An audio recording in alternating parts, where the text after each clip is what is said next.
रज़ाई के लिए हम वर्ड इंग्लिश के अंदर डुवे यूज़ करते हैं। डुवे, DUVET। इसके स्पेलिंग के एंड पे टी आता है, लेकिन उसको टी को प्रोनाउंस नहीं किया जाता है, तो हमने इसको डुवे ही बोलना है। स्पेलिंग पे एंड पे टी की वजह से डुवेट नहीं बोलना, डुवे। रज़ाई को इंग्लिश में डुवे कहते हैं।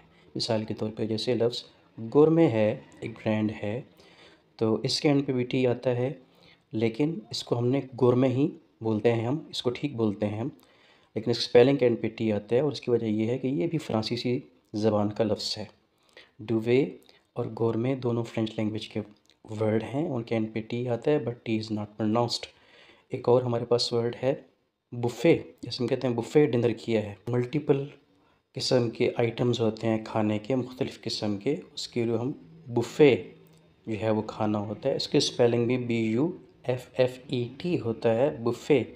एंड पे टी आता है, लेकिन टी प्रोनाउंस नहीं किया जाता।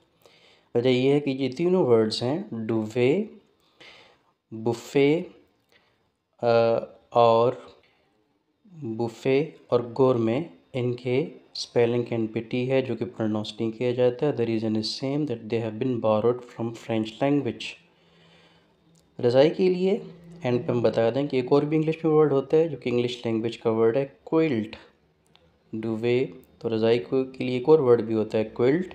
लेकिन डुवे और क्विल्ट में फ़र्क ये होता है कि डुवे ज़रा बड़ी रज़ाई जिसके अंदर ज़्यादा मटेरियल स्टफ़ किया गया हो, और क्विल्ट जिसके अंदर कम मटेरियल होता है, निस्बतन उसका साइज़ जो है, उसका हजम जो है वो कम होता है, तो उसको क्विल्ट भी कहते हैं इंग्लिश में रज़ाई को। तो आज के जो 4 वर्ड्स हमने जो सीखे वो डुवे, गोरमे, बुफ़े और क्विल्ट।